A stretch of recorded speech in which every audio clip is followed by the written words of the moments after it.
anyone listening to this who's like in their 20s, even in their late 20s, like we're so young. Take yourself a little bit less seriously. Like you probably don't even know who you are yet. You might not know what you want from your future. It was insane, like switching over to like 24, 25 and being like, my emotional management just got so much easier. Honestly, I'll just say like it's okay to not have it figured out. Moving on to 20-year-olds. Ollie and I now in our early 20s, and as I'm sure you know, the brain only fully stops developing at 25. What challenges do you think this presents for 20-year-olds compared to 40-year-olds? And what do you think some of the differences are that make our 20s so unique? Okay, on the brain development thing, I will say I'm on the other side of that. Also, your brain does continue to develop, so don't worry. Like there's still more synaptic growth, synaptic pruning stuff to happen. But it was insane, like switching over to like 24, 25 and being like, my emotional management just got so much easier. I took everything less personally. I felt a lot more free. I felt a lot more focused. I felt a lot less like, it just felt like, I don't know. I don't know how to explain it. And when you get there, you realize what it's like. And before then, it kind of just feels like everything is like on this like fast forward mode. And then once that like the brain finishes developing, you're kind of like, like all that stuff kind of makes sense now. I think the challenges that it poses is like you kind of find it hard to sit still. You kind of are like still making a lot of mistakes and kind of not learning from them almost. Like I think a lot of that consolidation and solidification like only comes with hindsight and with being a little bit older.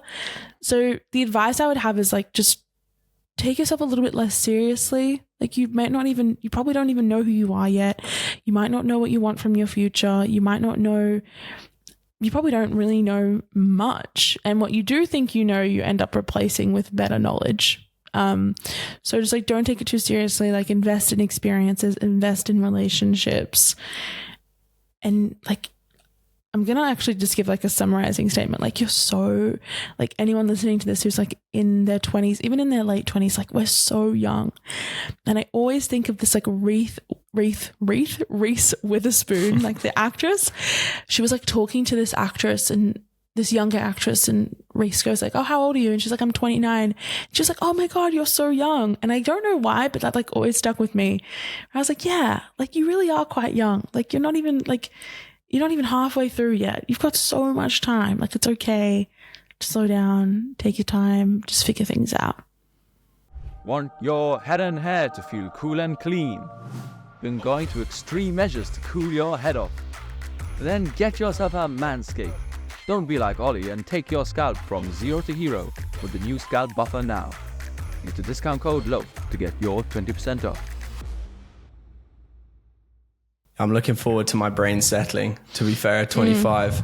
But feels great. Yeah, I'm looking forward. But something I've kind of already noticed, I don't know if you've had this experience as well, is obviously my brain hasn't fully developed, but I'd say in the last couple years, I'd say up until recently, I kind of wasn't able to make a decision about anything like at all in a way, even in terms of my opinions on like politics, for example, or my friendships. Like, I'm like, have they screwed me over there or not? Like I couldn't decide. And I think now I'm able to trust my gut a little bit more and actually be like, no, okay, this is what I think. I don't know if you experienced that earlier as well, that kind of solidifying of how you feel about things. Oh my God, like absolutely. Now that you've said it. Also, it was like you just tried on random opinions. And it was like, this is so random. And I just like, I've never admitted this, but I remember there was like a period where I was 17 where I was like, maybe I should be a conservative. And I was like, no, like that's not who I am. I don't like, and I just was being very like inflammatory at times. I was like, you just try different things on. And then I think you're right. Like you're better able to be like, yeah, I've done enough exploring here. I kind of know what's right now. Like I know or at least what I believe or I think. It's like with the friendship example of like, has this person screwed me over or not? It's like, yeah, they have. I have enough experience to know what that looks like, and I trust myself now.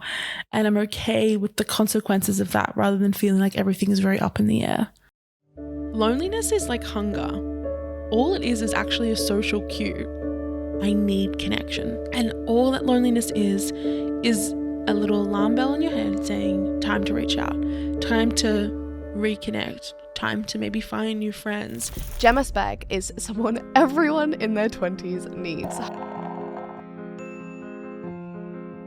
Point, you say friendship is more important than romantic relationships in your 20s, or can be more important. If friendships go to the wayside because of a romantic relationship, it can be actually quite detrimental to a person's ability to grow into a well-rounded person. It's like consuming just one media source. Just try something. Try something and realize that just because you have invested in it to begin with doesn't mean that that's going to be the rest of your life. Hey guys, I hope you enjoyed that short clip of our interview with Jemma Sbeg. If you want to see the full interview, you can click right here. But more importantly, if there's anything you disagree with, please leave a comment. We reply to all comments and we want to hash it out and have a discussion because everyone learns that way. Make sure to like and subscribe as well. We got loads more content like that coming soon. See you guys next time.